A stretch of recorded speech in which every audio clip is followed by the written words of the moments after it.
Ok, Metalmaníacos, ¿cómo están? Soy Carlos Calderón y este momento estoy aquí con Andreas Kisser, guitarrista de la banda Sepultura. Andreas, it's a pleasure, it's an honor to be here with you. Sepultura is going to play this 18 and 19 April in the Metal Fest, second edition. We are honored. It's an honor to be here, for you to give us this opportunity. Well, I'm going to start asking you. This is so far the second time that Sepultura is in Ecuador. It's like 20 years, April 3, 2004. I remember that you were here. How is it like to be back in Ecuador after 20 years? I think we played in Ecuador after that once again, if I'm not mistaken. But yeah, it feels great. It really, besides being so close, South America and stuff, we play so many a few times, in the places in America del Sur. But very happy that we have this opportunity now to celebrate 40 years of Sepultura together with our fans in Ecuador. And it's so important. All the countries in Latin America in our history, we have such a special relationship with each one of you. Very special concerts and in our career, that we went through the country and stuff. And 40-year celebration, couldn't be out. We make the best effort to go everywhere that we possibly can. And of course, man, it's something that we have to put together in the whole perspective of South America, a band coming from Brazil in a time that nobody believed a South America band could do anything outside internationally, and Sepultura opened some doors, but not without the help of everyone, without the fans, without the support and motivation, we couldn't go anywhere, So this tour is a very big thank you to everyone. Muchas gracias. And let's celebrate, it's amazing. Nice. It's nice to hear. We are thankful too for this opportunity for the second time. I just want to add, maybe maybe you don't know.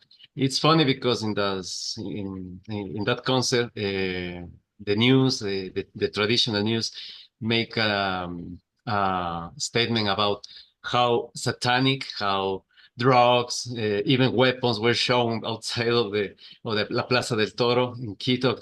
It was funny. I was watching the news. It was like, man, we were like that.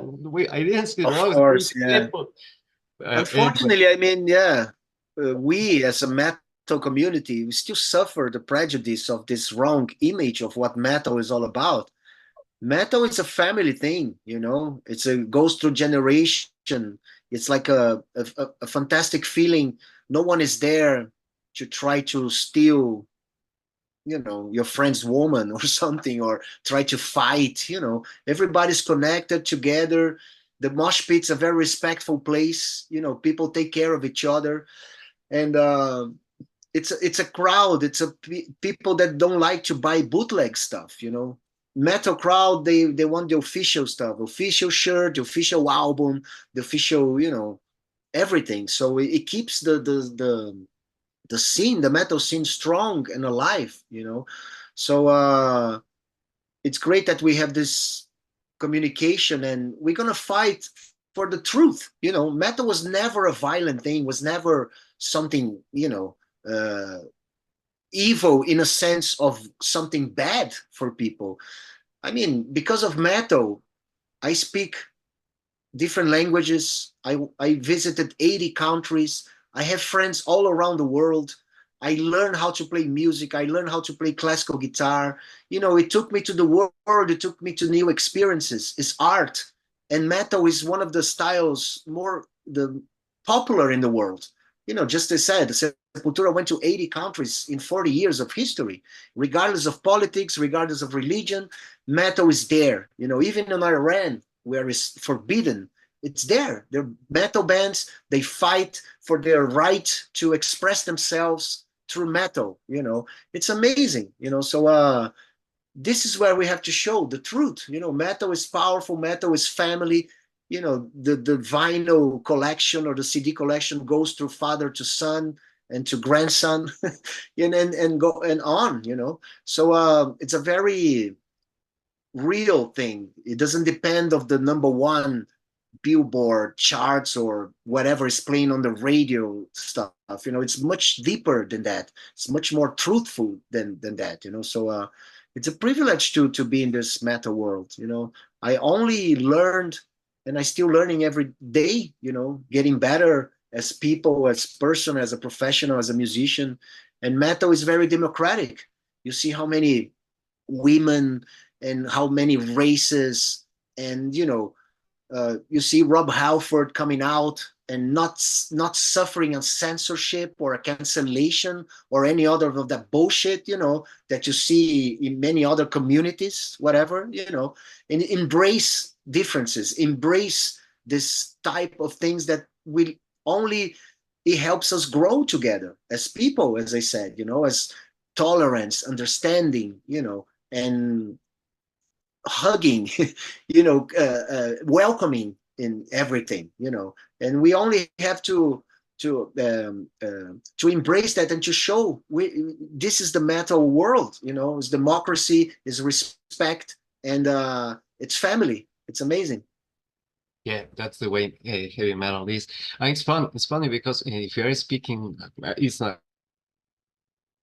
a fact for me. If you're speaking now in English, it's because of metal, because of heavy metal. I learn English because of music, and that's a fact. Because of that, I learn English. I love this, and we can communicate. And I think so. I think and history as well. You see Iron Maiden and whatever, Rainbow, Dio, and stories, and the everything is there. It's fantastic. It stimulates to you to go after and learn more. It's fantastic. Yeah, and it's always, it's the important thing, always be learning.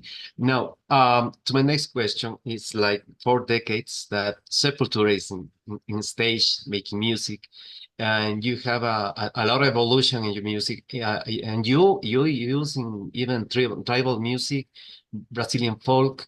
How was that evolution in the music? How is it to use this fusion? What do you think about new generations and the fusions that are now working? Because a lot of bands have mentioned Sepultura as an example. Korn, Niles, Toxic. I remember of Toxic, Holocaust, I think is the name. How do you consider yourself as an example, and how do you evolve in music? It's fantastic, man. We've been influenced by so many musicians before and after Sepultura. It's great to hear that we did something unique that inspired people to go a certain way or to do things in a certain direction, and to challenge themselves. It's fantastic. This is what art is all about. We inspire each other. We steal from each other. I mean, Slayer, Black Sabbath, who didn't steal from them? Metallica and all of them. It's fantastic. It's like recycling and showing new ideas, bringing in Brazilian percussion in a very natural way. Of course, when we start traveling outside Brazil, we saw Brazil from outside, like astronauts see the planet Earth from the moon. You have a totally different perspective of your place or your home. And then we start embracing what we have very unique in Brazil, which is the rhythms and the percussion and all the cultural exchange between the indigenous people and then the enslaved that came from Africa, and the European influence from classical music and all that. I think you have a little bit of everything. We learn, we travel, we listen to new things, we gather new information, and we just recycle that throughout our music, and express that throughout our guitars and lyrics and videos and the stage set and live performances and stuff. So it is a natural way. I mean, we didn't try the Brazilian stuff already on a rise. It was like a process of Beneath the Remains tour, first time outside Brazil, touring the world, and then on a rise we already had a little bit of that feeling of South America, like the intro for Outer States, for instance. It's like very percussive and whatever, done by computer, of course, but it was a beginning. Our rise, we went everywhere. We toured with Ozzy, we went to Japan, we went to Australia, we played Rock in Rio Festival. I mean, it was insane. I mean, we grew up so much in a short period of time, and the consequence was Chaos AD and then Roots. It took like 4 albums to get to Roots and really embrace all the possibilities of the Brazilian culture, musically speaking, the percussion and everything. And we still have those elements today in our music. We never left them. We work like percussion and many other aspects in our music. And it happens. We work with Japan on Against. It was amazing to work with the taiko drums and stuff. We work with the Tambor du Bronx from France, which play a totally different style of percussion and also open a lot of different possibilities for Sepultura. And it's open, it's great. Anything is possible.